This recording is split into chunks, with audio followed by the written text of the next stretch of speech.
America के राष्ट्रपति Trump और रूस के राष्ट्रपति पुतिन की मीटिंग ने पूरी दुनिया की नजर अपने ओर खींच ली है। लेकिन हमारा फोकस आज भारत पर है। इस मीटिंग से भारत को क्या फायदा हुआ या फिर कोई नुकसान हुआ? क्या ये मीटिंग भारत की विदेश नीति, व्यापार और ऊर्जा सुरक्षा को प्रभावित करेगा? आज हम इसे स्टेप बाय स्टेप डिटेल में समझेंगे। थोड़ी सी मस्ती और ह्यूमर के साथ ज्ञान की ढेर सारी बातें करेंगे। तो चलिए शुरू करते हैं इस रोचक सफर को। सबसे पहले थोड़ा सा बैकग्राउंड समझते हैं कि ये मीटिंग क्यों और कैसे हुई। ये मीटिंग अगस्त 2025 में अलास्का में आयोजित की गई थी, जो अमेरिका का एक दूसरा राज्य है, और इसका चुनाव शायद इसलिए किया गया क्योंकि अलास्का रूस के काफी करीब है, बेरिंग स्टेट से महज 90 किलोमीटर दूर। अमेरिका राष्ट्रपति डोनाल्ड ट्रंप जो अपने दूसरे टर्म में है और रूसी राष्ट्रपति व्लादिमीर पुतिन के बीच ये मुलाकात इसलिए इतनी महत्वपूर्ण थी क्योंकि इस समय रूस और यूक्रेन के बीच युद्ध चल रहा है, जो 2022 से जारी है। इस युद्ध ने वैश्विक अर्थव्यवस्था, ऊर्जा बाजारों और अंतर्राष्ट्रीय संबंधों को बुरी तरह प्रभावित किया है। ट्रंप ने अपने चुनाव अभियान दौरान बार बार कहा था कि वो रूस के साथ शांति वार्ता करेंगे और युद्ध को खत्म करने की कोशिश करेंगे, और ये मीटिंग उसी वादे का एक हिस्सा थी। लेकिन ये मीटिंग सिर्फ युद्ध पर नहीं रुकी। इसमें ट्रेड, टैरिफ, एनर्जी सप्लाई और जियोपॉलिटिक्स जैसे मुद्दों पर भी चर्चा हुई। भारत के लिए मीटिंग इसलिए क्रूशियल था क्योंकि ट्रंप ने अपने टर्म के शुरू में ही भारत पर ट्रेड टैरिफ बढ़ाने की धमकी दी थी। उन्होंने कहा था कि भारत और चीन जैसे देश अमेरिका उत्पादों पर उच्च टैरिफ लगाकर अमेरिका का शोषण कर रहे हैं। ट्रंप ने भारत को टैरिफ किंग का खिताब दिया था, जो एक तरफ से भारत के ट्रेड पॉलिसी की आलोचना थी। अब पुतिन के साथ मीटिंग में ट्रंप ने रूस के साथ ट्रेड और एनर्जी डील्स पर फोकस किया, जो इनडायरेक्टली भारत के इंटरेस्ट को टच करता है, क्योंकि भारत रूस का प्रमुख स्ट्रेटेजिक पार्टनर है, खासकर ऑयल इंपोर्ट्स, डिफेंस डील्स और मल्टीलेटरल फॉर्म जैसे ब्रिक्स में। तो ये मीटिंग भारत की विदेश नीति के लिए एक टर्निंग पॉइंट साबित हो सकती है। चलिए भारत और रूस के रिश्ते की थोड़ी सी हिस्ट्री और वर्तमान स्थिति को डिटेल में समझते हैं। भारत और रूस का संबंध 1947 से शुरू हुआ, लेकिन कोल्ड वॉर के दौरान ये रिश्ता और मजबूत हुआ। 1971 के भारत पाकिस्तान युद्ध में सोवियत यूनियन ने भारत का साथ दिया और अमेरिका के दबाव के बावजूद वीटो पावर का इस्तेमाल किया।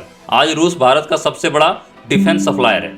S-400 missile system, MiG-29 fighter jets और अकूला क्लास सबमरीन्स जैसी डील्स इसका प्रमाण है। ऊर्जा के क्षेत्र में रूस यूक्रेन के बाद रूस पर वेस्टर्न सैंक्शन लगे, जिसके कारण रूस ने अपना ऑयल सस्ते दामों पर बेचना शुरू कर दिया।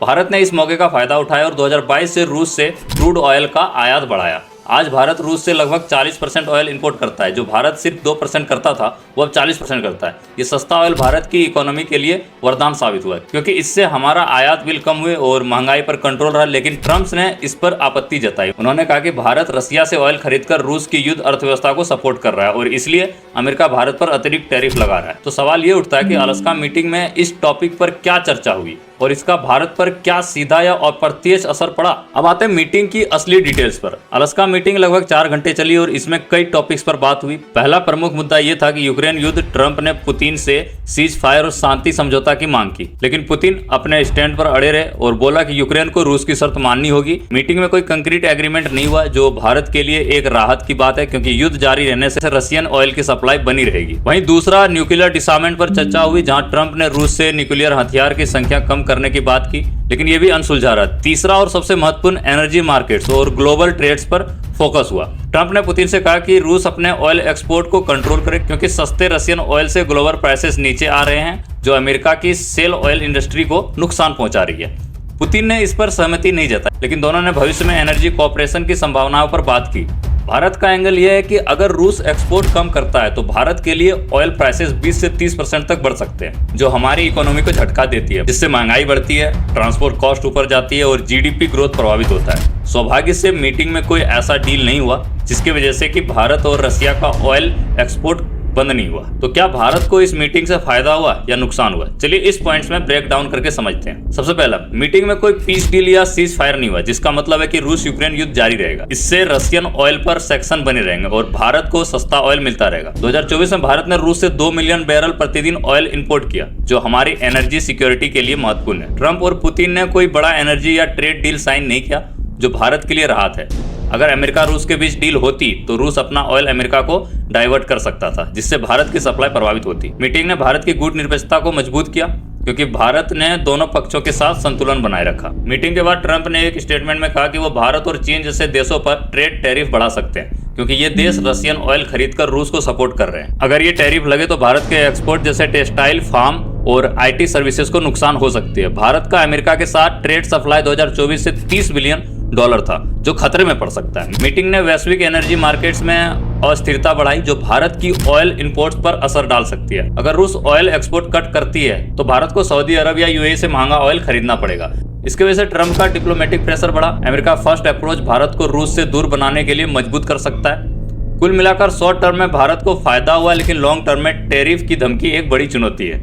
अब देखते हैं भारत का डिप्लोमेटिक बैलेंसिंग एक्ट क्या है। भारत ने 1950 से गुटनिरपेक्ष नीति अपनाई है, जो हमें किसी एक सुपर पावर के साथ पूरी तरह से जोड़ने से रोकता है। मीटिंग के बाद भारत ने अपना स्टांस मेंटेन किया, रूस से ऑयल और डिफेंस डील्स जारी रखे, जैसे S-500 सिस्टम की बातचीत, और अमेरिका के साथ ट्रेड टॉक्स जारी रखी। लेकिन ये बैलेंस आसान नहीं है, अमेरिका का प्रेशर बढ़ रहा है। 2025 में G7 मीटिंग में भारत पर रूस के खिलाफ सख्त स्टैंड लेने का दबाव था। भारत ने जवाब में कहा कि वो अपने राष्ट्रीय हितों को प्राथमिकता देता है। ये नीति नेहरू युग से चल रही है, लेकिन आज की मल्टीपोलर वर्ल्ड में ये बात चुनौतीपूर्वक है।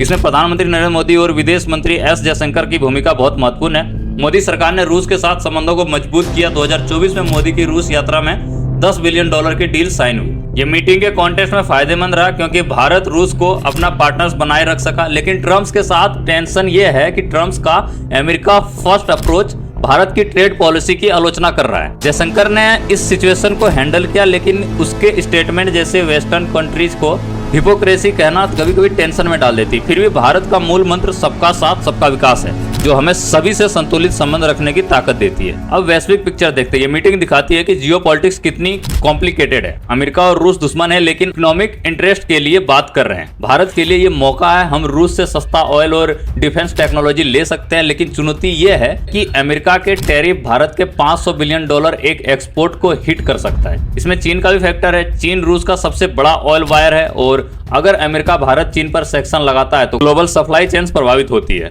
ब्रिक्स और SCO जैसे फॉर्म्स में भारत रूस के साथ खड़ा है, जो हमें स्ट्रेटेजिक एडवांटेज देता है। तो अब भारत को आगे क्या कदम उठाना चाहिए? सबसे पहला, गुटनिरपेक्ष नीति को मजबूत करो। अमेरिका के साथ कुवैत में रहें, लेकिन रूस के साथ ब्रिक्स में भी रहें। दूसरा, डोमेस्टिक एनर्जी पर फोकस, रिन्यूएबल एनर्जी को 500 गीगावाट तक बढ़ाएं ताकि ऑयल डिपेंडेंसी कम हो। तीसरा, पड़ोसी के साथ संबंध सुधारें, नेपाल, बांग्लादेश, मालदीव को इकोनॉमिक ऐड दें ताकि रीजनल स्टेबिलिटी बनी रहे। चौथा, मोदी जयशंकर को ज्यादा फ्लेक्सिबल डिप्लोमेसी अपनानी होगी, वेस्टर्न कंट्रीज से टकराव कम करने होंगे। और पांचवा, ट्रेड ड्राइविफिकेशन, अमेरिका पर निर्भर कम कर EU तथा एशियन से ट्रेड बढ़ाए। दोस्तों, ये थी अलास्का में पुतिन ट्रम्प की मीटिंग की पूरी कहानी, और भारत पर इसका असर शॉर्ट टर्म में फायदा मिला क्योंकि रशियन ऑयल जारी रहेंगे, लेकिन टैरिफ्स की धमकी एक बड़ी चुनौती है। भारत का बैलेंसिंग एक्ट निर्णायक होगा। आपका क्या ख्याल है? कमेंट में जरूर बताएं, और वीडियो पसंद आए तो लाइक, शेयर, सब्सक्राइब करें, बेल आइकन दबाएं। मिलते हैं अगले एपिसोड में। Thank you.